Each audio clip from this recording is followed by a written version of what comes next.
Welcome to Nasdaq Trade Talks. I'm Jill Malandrino, global markets reporter at Nasdaq, with daily insight on the Nasdaq 100 index, or the NDX, which is made up of 100 of the largest domestic and international non-financial innovative companies listed right here on the Nasdaq stock market. The NDX has been the barometer for U.S. large cap growth and also one of the best performing indexes over the last decade and a half. Let's review a 5-day chart of the Nasdaq 100, and you can see the index remains firmly in the green despite opening up a little bit lower on Monday morning. Now, last week also capped off the first half of the December quarter that saw U.S. indices not only climb higher, but put in several new highs along the way. With its quarter-to-date rise of 7.3%, the Nasdaq 100 continues to outpace the S&P 500, Dow Jones Industrial Average, and the small-cap Russell 2000.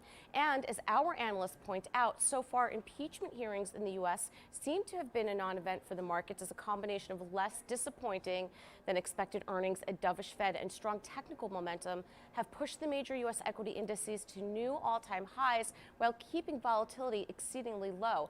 That said, it was reported this morning that Chinese officials were troubled by President Trump's comment that there was no agreement on phasing out tariffs, a government source told CNBC. So it's certainly not time to be complacent in the equity markets. Turning to the trading week ahead, we start off on a comparatively quiet data and earnings note. Notable dates for Nasdaq 100 constituents include November 19th, with Alphabet launching its streaming game service Stadia, and November 21st as Tesla is expected to unveil its Cybertruck pickup in Los Angeles. And just announced minutes before the New York Open, T-Mobile CEO will be transitioning as part of a long-term transition plan. His succession is going to be with the president and COO. Reporting from the Nasdaq market site live in New York City, I'm Jill Malandrino, global markets reporter at Nasdaq.